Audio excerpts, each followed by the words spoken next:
ประเดี๋ยวประปนมวยกูนี้เติบแต่บ้านเจ้าหัดเลขาเลลิขัดแรงและขณีดัดสลารุยรอปุกเกบ้านเงียขนองดาวเจงปีขณีโดยขมิ้นแนะนำมันแนะเงียกรอยหมกมือสมใบแต่มวยแก้วพเนกปุกเกบ้านกัดดัดรอกาเตะตรงขณีแต่งอ้อให้เปเวลีก่อบ้านกันลองหูเตออ้อระยะเปกันหลายชนำថ្ងៃមួយจากកំពុងតែរៀបចំទុកដាក់ខោអាវតាមរដូវកាលស្រាប់តែគេនឹកឃើញភ្លាមថាមានអាវធំអាវរងាមួយកុំភ្លេចរបស់គេនៅទើទុកនៅផ្ទះរបស់ Lucy Leslie ដែលជាអតីតភរិយាក្រោយពីបានគិតចុះគិតឡើងអស់ជាច្រើនសារគេក៏បានសម្រេចចិត្តបើកឡានសម្ដៅទៅទីនោះគេគិតក្នុងចិត្តថាគ្រាន់តែទៅយកអាវរួចដើរចេញមកវិញប៉ុណ្ណោះគេនឹងមិនព្រមឈានជើងចូលទៅក្នុងទីកន្លែងដ៏ឈឺចាប់មួយនេះជាលើកទី2ឡើយនៅពេលមកឈរនៅពីមុខទ្វារដ៏ធ្លាប់ស្គាល់គេបានដកដង្ហើមធំមួយយ៉ាងវែងរួចក៏ចុចកណ្ដឹងទ្វារនៅខណៈពេលដែលទ្វារត្រូវបានបើកឡើងគេបានស្រឡាំងកាំងនិងគាំងឈរនៅនឹងកន្លែងភ្លាមរបស់របរនៅខាងក្នុងផ្ទះគឺគ្មានការប្រែប្រួលអ្វីតតែសោះទាំងសាឡុងតុបាយគ្រឿងតុបតែងលម្អនៅលើជញ្ជាំងសូម្បីតែស្បែកជើងផ្ទាត់សម្រាប់ពាក់ក្នុងផ្ទះដែលគេធ្លាប់ពាក់កាលពីមុនក៏នៅតែត្រូវបានដាក់ទុកនៅក្បែរមាត់ទ្វារចូលដដែលគ្រប់យ៉ាងគឺដូចគ្នាបេះបិទទៅនឹងការមិនទាន់លែងលះគ្នា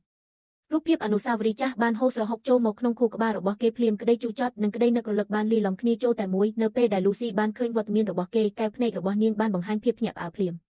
ដៃរបស់នាងបានគាំងស្ងៀមបន្តិចបន្ទាប់មកនាងក៏បានដើរគេចទៅម្ខាងដោយចិត្តត្រជាក់រួចនាំគេដើរចូលទៅក្នុងផ្ទះចេកបាននិយាយដោយសំឡេងស្រទន់ថាខ្ញុំមកនេះគឺដើម្បីមកយកអាវរងាវិញឥឡូវនេះអាកាសធាតុចាប់ផ្ដើមត្រជាក់ហើយខ្ញុំត្រូវការវា Lucy មិននិយាយអ្វីច្រើនឡើយនាងបានងាកខ្លួនដើរចូលទៅក្នុងបន្ទប់គេងមួយសន្ទុះក្រោយមកនាងបានដើរចេញមកវិញទាំងមានកាន់អាវរងាដែលត្រូវបានបត់យ៉ាងមានសណ្ដាប់ធ្នាប់រួចហុចទៅឲ្យគេធ្នមចេកបានទទួលអាវនោះមកខណៈពេលដែលខ្សែភ្នែករបស់គេបានសម្លឹងមើលទៅជុំវិញផ្ទះគ្រប់ជ្រុងជ្រោយនៃផ្ទះនេះសុទ្ធតែមានបង្កប់នៅស្លាកស្នាមជីវិតដែលពួកគេធ្លាប់បានរួមរស់ជាមួយគ្នាក្រោយពេលស្ងប់ស្ងាត់អស់រយៈពេលយ៉ាងយូរចេកក៏មិនអាចទប់ចិត្តបានរួចហើបមាត់សួរថាវាហួសពេលកន្លះឆ្នាំមកហើយហេតុអ្វីបានជាអូនមិនព្រមរៀបចំផ្ទះឡើងវិញចឹងការផ្លាស់ប្ដូររូបរាងថ្មីអាចនឹងជួយឲ្យអារម្មណ៍របស់អូនបានធូរស្រាលខ្លះ Lucy បានស្ងប់ស្ងាត់ទៅមួយសន្ទុះរួចនាងបានទៅវិញដោយសំឡេងតិចនិងស្រទន់ថារបស់របរទាំងអស់នៅទីនេះគឺបងជាអ្នករើសដោយផ្ទាល់ដៃខ្ញុំរក្សាវាទុកឲ្យនៅដែលបែបនេះគឺដើម្បីធ្វើឲ្យមានអារម្មណ៍ថាបងមិនដែលបានចាក់ចេញពីទីនេះឡើយសម្ដីមួយឃ្លានេះបានចាក់ទម្លុះដួងចិត្តរបស់ជេកយ៉ាងខ្លាំងអារម្មណ៍ទាំងឡាយបានផ្ទុះឡើងរហូតធ្វើឲ្យកែវភ្នែករបស់គេឡើងក្រហមប្រងពួកគេទាំងពីរនាក់បានឈរស្ងៀមស្ងាត់នៅក្នុងបន្ទប់ទទួលភ្ញៀវបរិយាកាសមានភាពអៀនព្រានលីឡំទៅដោយក្តីកក់ក្ដៅវាស្ងប់ស្ងាត់រហូតដល់ពួកគេអាចស្ដាប់ឬសូរដង្ហើមដកដង្ហក់របស់គ្នាទៅវិញទៅមក Lucy គឺជាអ្នកហើបមាត់បំបែកភាពស្ងប់ស្ងាត់មុនគេកន្លះឆ្នាំកន្លងមកនេះតើបងរស់នៅសុខសប្បាយជីទេជេកបានញឹមទាំងជូរចត់រួចក្រវីក្បាលមើលទៅខាងក្រៅដូចជាមានសេរីភាពណាស់ប៉ុន្តែនៅក្នុងចិត្តវិញគឺវាទេស្អាតខ្ញុំគ្មានកម្លាំងចិត្តនឹងធ្វើអ្វីទាំងអស់នៅក្នុងខណៈពេលដែលកំពុងតែជេកគ្នានោះពួកគេក៏បាននឹកគិតត្រឡប់ទៅកាន់រឿងរ៉ាវកាលពីអតីតកាលដោយស្វ័យប្រវត្ត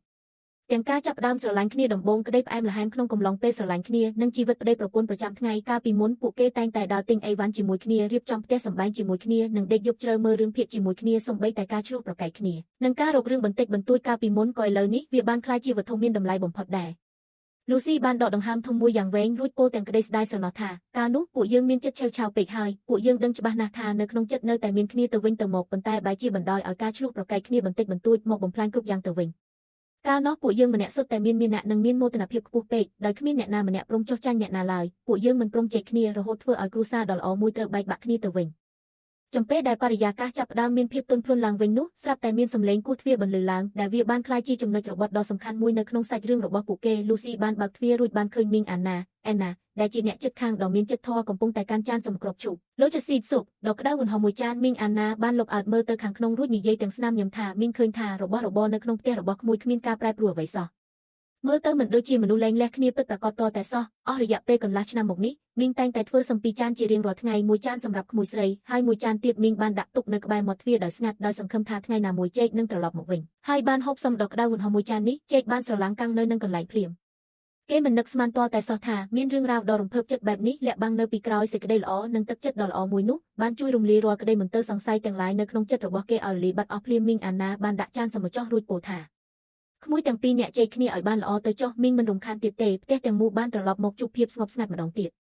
ចានសំដកក្តៅវណ្ហដែលដាក់នៅលើតុបានជួយកម្ដៅដួងចិត្តរបស់ពួកគេនិងជួយរំលាយនៅរបាំងចុងក្រោយដែលនៅចន្លោះកណ្ដាលពួកគេទាំងពីរអ្នក Lucy បានសម្លឹងមើលទៅគេដោយទឹកមុខស្មោះត្រង់លីឡំនឹងក្តីបារម្ភកាលពីមុនខ្ញុំជាអ្នកខុស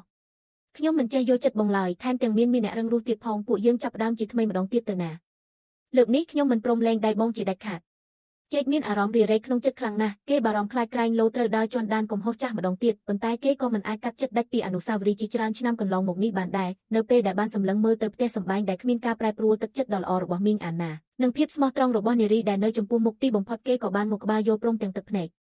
នៅពេលដែលគេអានក្បាលជូតទឹកភ្នែកគេបានក្រឡេកឃើញថតទៅរបស់តបាយបើកចំហពាក់កណ្ដាលដោយនៅក្នុងនោះមានដាក់អាល់ប៊ុមរូបថតអាពាហ៍ពិពាហ៍ Wedding Album របស់ពួកគេបានទាញវាចេញមកបើកមើលទំព័រដំបូងនៅខាងក្នុងនោះគឺជារូបថតកាលពីពួកគេកំពុងតែស្រឡាញ់គ្នាដំបូងនៅខាងក្រោយរូបថតមានសរសេរអក្សរយ៉ាងមានសណ្ដាប់ធ្នាប់មួយជួរថារងចាំបងត្រឡប់មកផ្ទះវិញនៅក្នុងវិនាទីនោះចេកមិនអាចទប់អារម្មណ៍បានទៀតឡើយរួចទឹកភ្នែកបានហូរស្រក់ចុះមកពេញផ្ទៃមុខតាមពិតទៅមិនមែនមានតែរូបគេម្នាក់ឯងនោះទេដែលខំប្រឹងនឹករលឹកដល់ម្នាក់ទៀតអស់រយៈពេលកន្លះឆ្នាំកន្លងមកនេះពួកគេទាំងពីរនាក់សុទ្ធតែបានចូលរងចាំនៅកន្លែងចាស់ដែរដោយរងចាំយ៉ាងស្ងៀមស្ងាត់ឲ្យម្នាក់ទៀតងាកក្រោយត្រឡប់មកវិញ Lucy បានហុចកន្សែងជូតមាត់ឲ្យគេរួចចាប់ផ្ដើមបើកចំហដួងចិត្តរបស់ខ្លួនយឺតបន្ទាប់ពីបងចាក់ចេញទៅខ្ញុំតែងតែយកនំចំណីដែលបងចូលចិត្តហូបមកដាក់តាំងទុកជារៀងរាល់ថ្ងៃនិងពិនិត្យមើលទ្វារបង្អួចយ៉ាងប្រុងប្រយ័ត្នមុនពេលចូលគេងដោយការពីបងនៅផ្ទះអញ្ចឹង